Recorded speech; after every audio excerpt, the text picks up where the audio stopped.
Everyone. We'll discuss about blood pressure, arterial blood pressure. What is the definition of blood pressure? What are the different factors that will affect the blood pressure and the regulation of arterial blood pressure? And what is the abnormalities that we see in blood pressure? So when it comes to definition of blood pressure, uh, it is uh, it is a lateral pressure exerted on the walls of the arteries, or otherwise we call it as it's an arterial blood pressure is a measure of lateral force per unit area of vascular wall, and it is quantitated as millimeters of mercury or dynes per square centimeter. Here, when we are talking about the cardiac muscle, the systole means contraction and diastole means relaxation. So during the process of systole, either ventricle or atria, it will contracts. It will contract, and the blood is emptied into either in the ventricles. If it is contraction in the ventricles, the blood is emptied into great vessels. So if you see the blood pressure definition, it is a lateral pressure exert. So when the blood is flowing, in the streamline flow, so the pressure which is applied on the walls of the arteries, so how much pressure it is creating by striking the walls of the arteries. So that pressure is actually the arterial blood pressure, and it is quantitated as millimeters of mercury or dynes per square centimeters. Now, systolic blood pressure. Systolic blood pressure means, I told you that systolic blood pressure, systole in cardiac muscle means contraction, whereas when we are discussing about the blood vessel, systole means the maximum contraction. Sorry, the maximum pressure.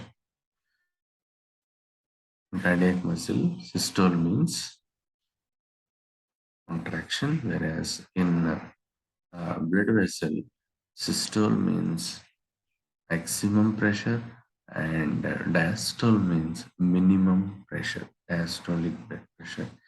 So two things we need to remember: systolic blood pressure, diastolic blood pressure. When we're discussing about blood vessels, so it is maximum pressure and minimum pressure, systole and diastole. Whereas in cardiac muscle, when we're discussing about cardiac muscle, systole means contraction, diastole means relaxation. So here, when we're talking about the blood pressures, systolic blood pressure means the maximum arterial pressure during the systole is called systolic blood pressure,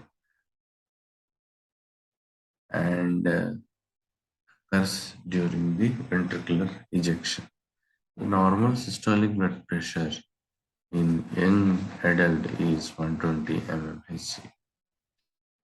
It ranges from 105 to 135 mmHg. Whereas in diastolic blood pressure,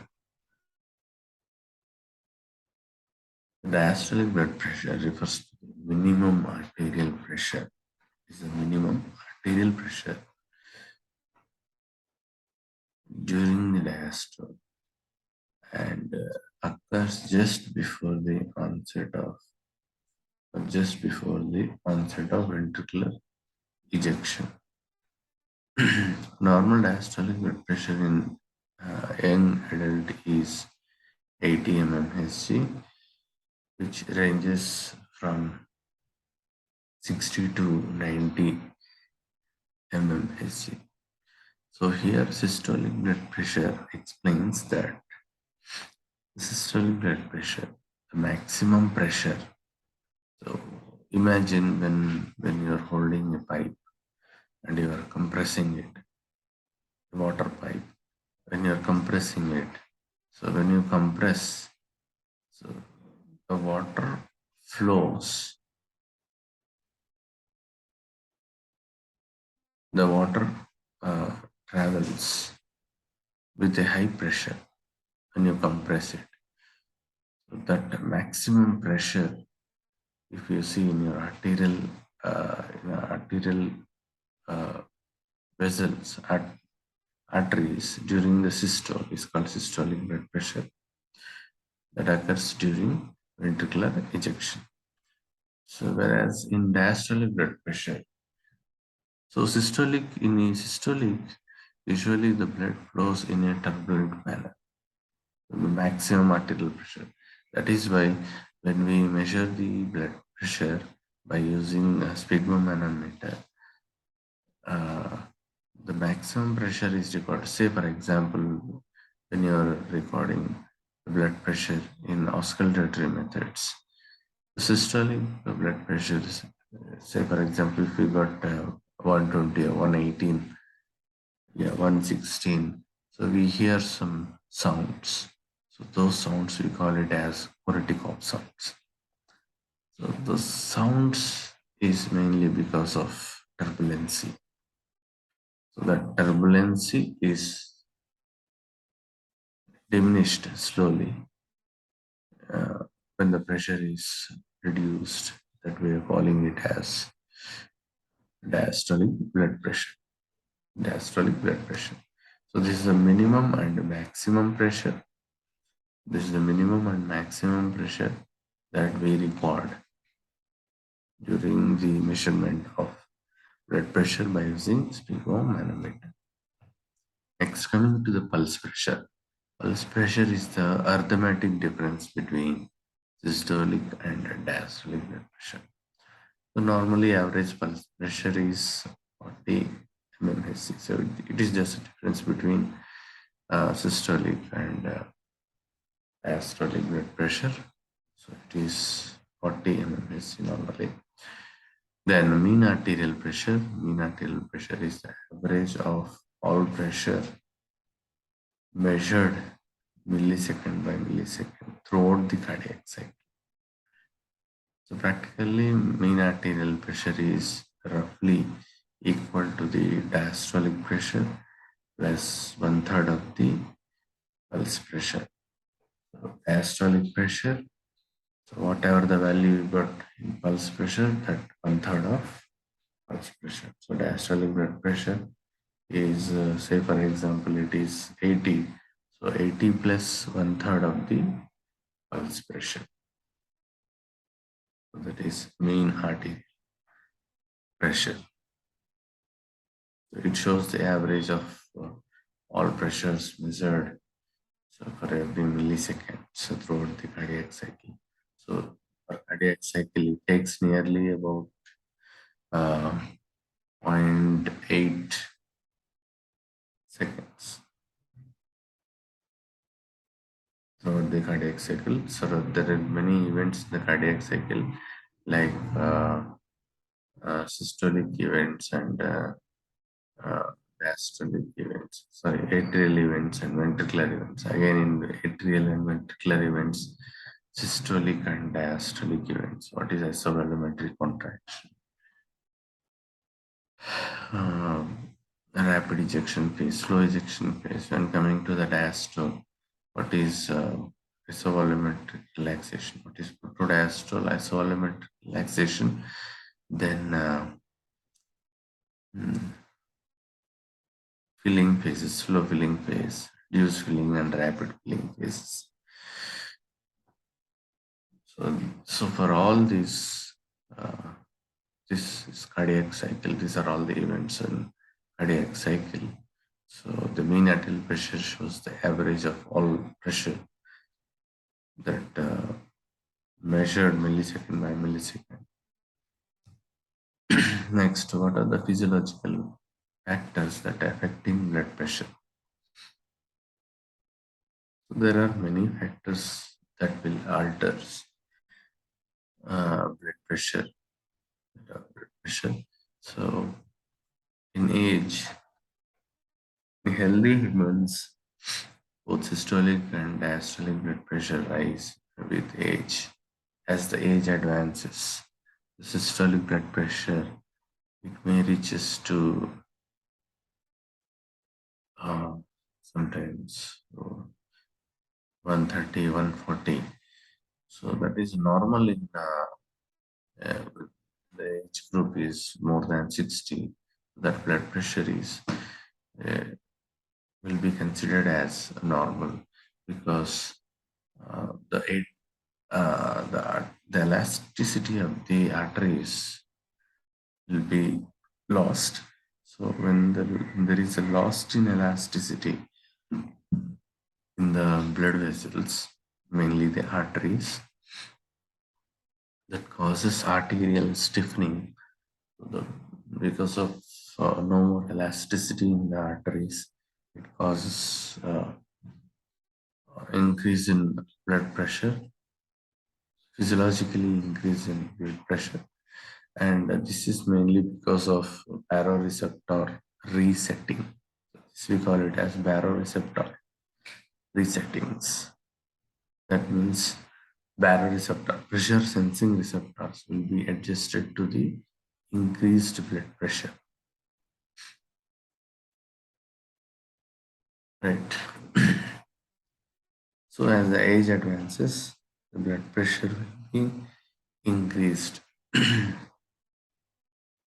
So one more thing I need to tell that the systolic blood pressure always indicates systolic blood pressure always indicates the working condition of the cardiac muscle.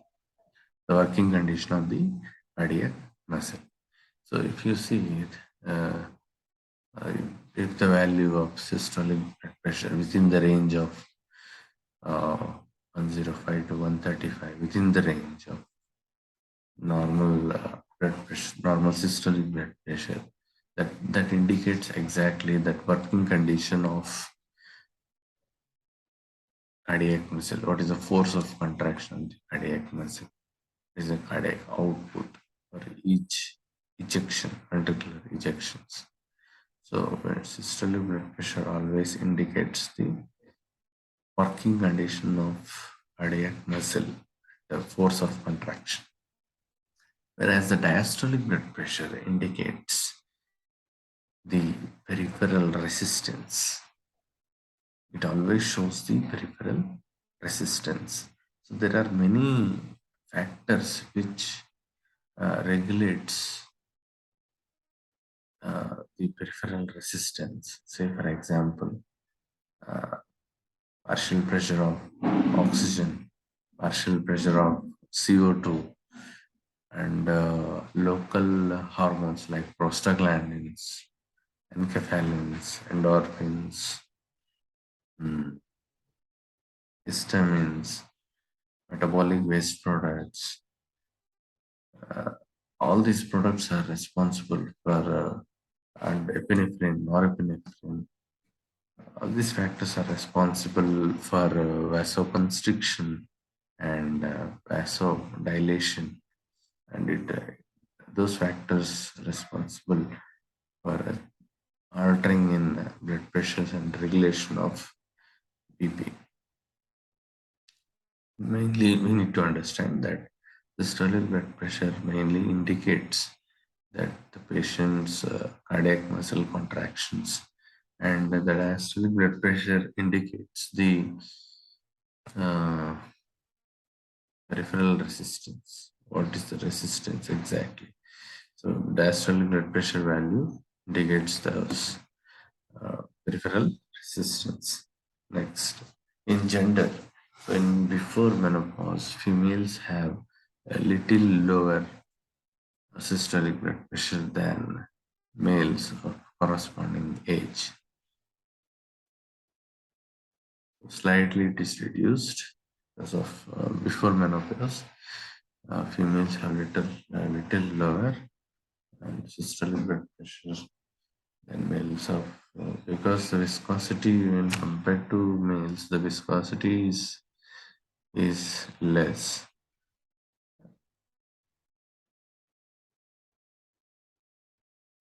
So that is the main reason for reducing systolic blood pressure nearly about 4 to 6 mmHg, and the effect of males systolic blood pressure increases by 4 to 6 mmHg after meals, and this effect lasts for about 1 hour. Diastolic blood pressure either remains unchanged or decreases slightly during vasodilation in splanchnic vessels.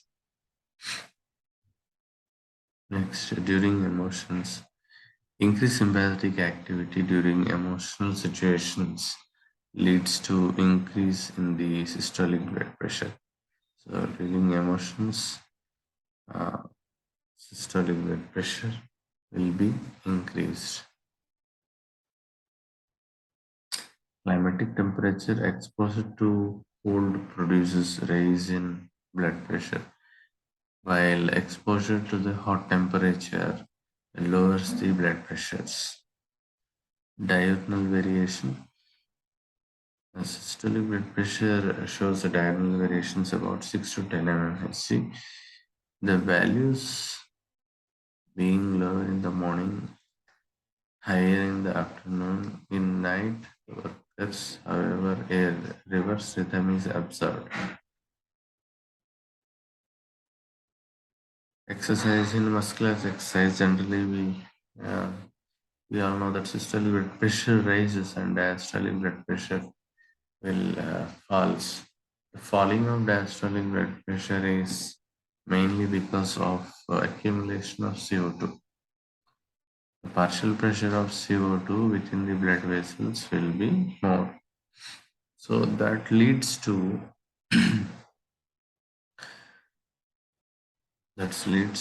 vasodilation in the arterioles. So that leads to fall in diastolic blood pressure. So systolic blood pressure increases because the force of contraction increases. The working capacity of the cardiac muscle is more because blood need to supply more and more amount of oxygen to each and every tissue. So cardiac muscle should work fast uh, to eject more amount of blood to increase the cardiac output. Cardiac muscle should contract fast.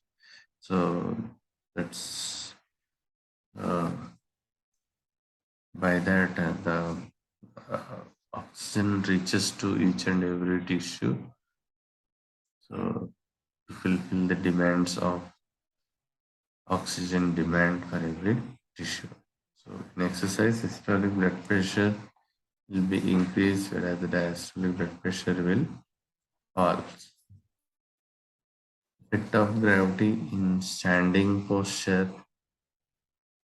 due to hydrostatic due to gravitational effect when we stand.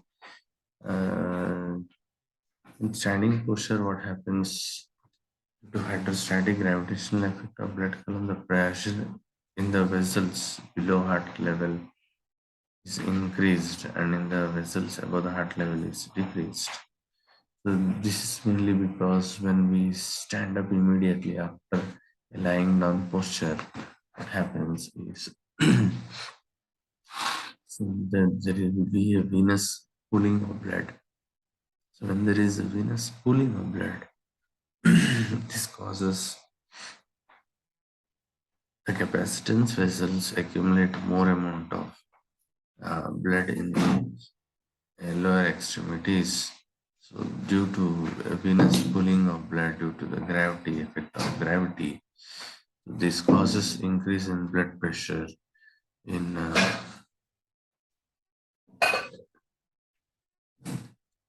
increase in blood pressure, increase in blood pressure in the lower extremities.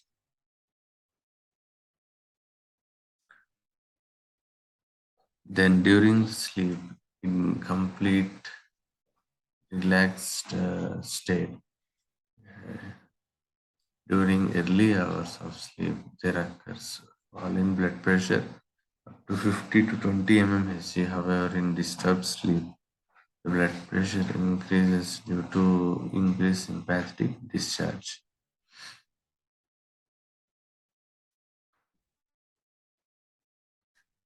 So, blood pressure is regulated by two mechanisms mainly. One is short-term regulation of BP, that is mainly neural regulation of BP, and long-term regulation of BP. So in this we'll discuss only about neural regulation of BP. So if you see this diagram,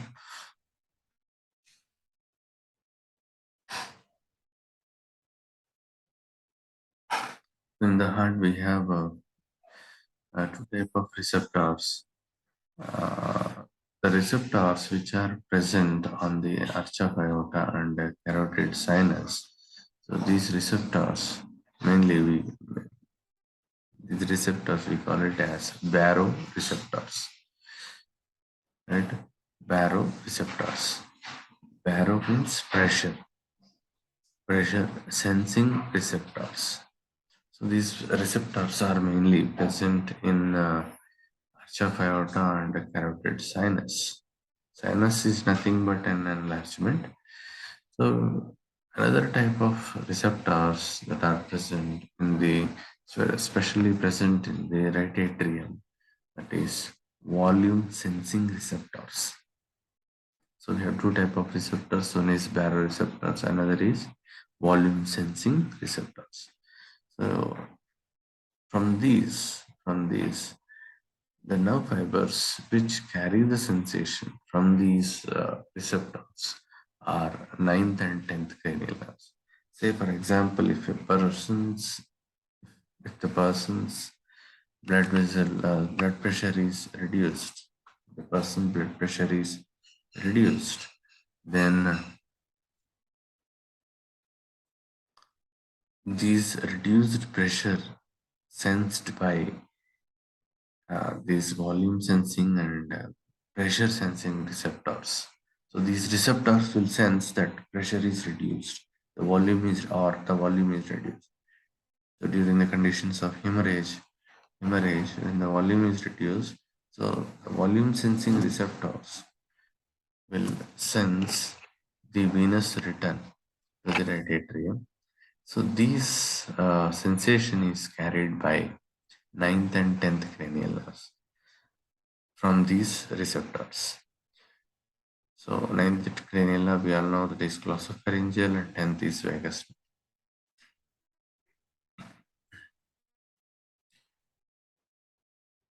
So when the person's pressure is reduced or volume is reduced, this sensation is carried to nucleus tractus solitarius, the main center, which is the regulatory center of cardiovascular system, is present in medulla. In medulla.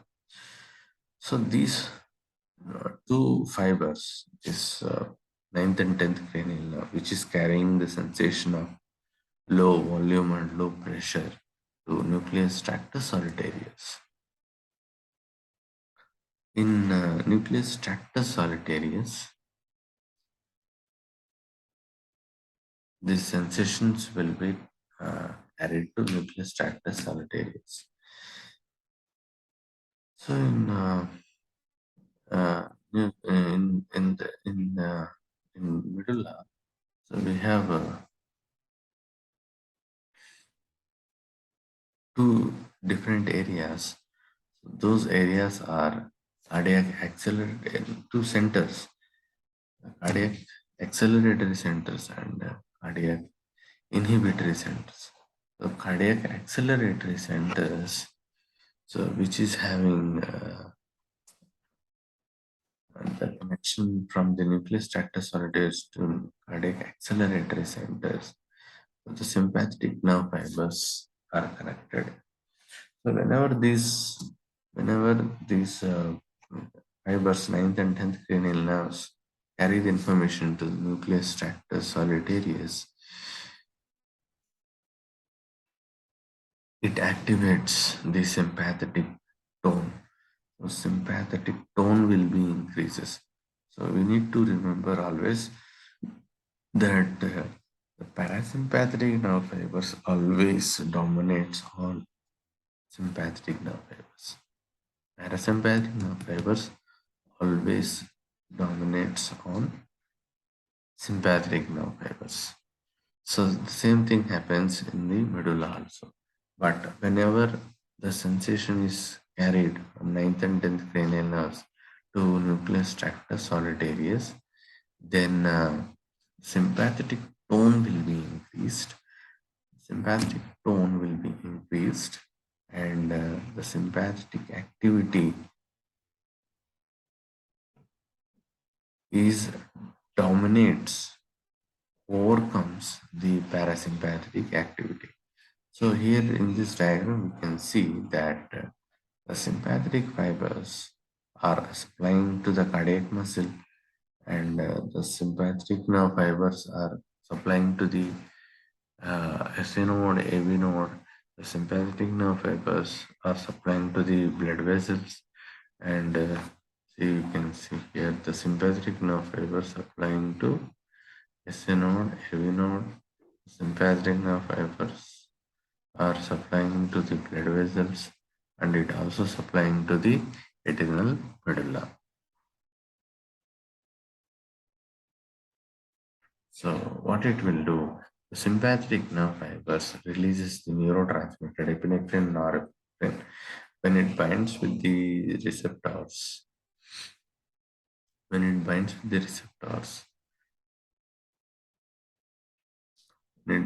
receptors, it causes increases activity of SA node and AV node, and it also causes constriction of blood vessels and release of hormones from the adrenal medulla. So by this, what happens when the SA node activity, SA node and AV node activity is increased, when the autorhythmicity is increased, that leads to increase in force of conduction of the cardiac muscle will be more, and when the conduction is more, so the pumping activity will also be more, and the blood vessels, when it supplies to the blood vessels, there occurs vasoconstriction. So all these effects that causes increase in blood pressure, increase in blood pressure. So initially it was reduced, and now by this effect, receptor reflex mechanism, the cardiac, like due to excitation of AV node and SA node increases, it causes vasoconstriction, and due to blood vessels constriction, this causes increase in force of contraction, increase in cardiac output, increase in blood pressure, and also increase in venous return. So this is all about short-term regulation of blood pressure. Then a few pathological variations in blood pressure in hypertension, that is hypertension and hypotension. So hypertension refers to a condition in which the value of systolic blood pressure is persistently more than 130 mmHg. That of diastolic blood pressure is above 90 mmHg, If there is increase only in systolic blood pressure, this is called systolic hypertension, in which pulse pressure is raised. So there are two types of hypertension. That is primary and secondary hypertension. Primary, also known as essential hypertension, is characterized by a raised blood pressure without any underlying disease. Risk factors for primary hypertension include hereditary, obesity, mental tension, and smoking. Secondary hypertension refers to a condition in which blood pressure is raised due to some other underlying diseases. Common cause of secondary hypertension are cardiovascular disease, atherosclerosis, renal disease, glomerulonephritis, and a tumor of juxtaglomerular cells leading to formation of excess of angiotensin. So then hypotension.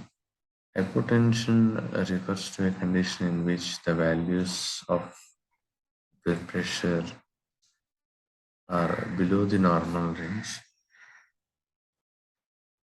Clinically, when the systolic blood pressure is less than 90 mmHg, is considered hypotension. It is it is of types. Primary hypertension, also known as essential hypertension, is a disorder of unknown etiology. And secondary hypertension occurs secondary to some other underlying disease such as myocardial infarction, neurogenic shock, and hemorrhagic shock, hypoactivity of pituitary gland, and hypoactivity of adrenal gland. So this is all about blood pressure. We discussed about the blood pressure, then definition of blood pressure, and different factors affecting of blood pressure. And in brief, we have discussed about short-term regulation of blood pressure and abnormalities of blood pressure. Thank you.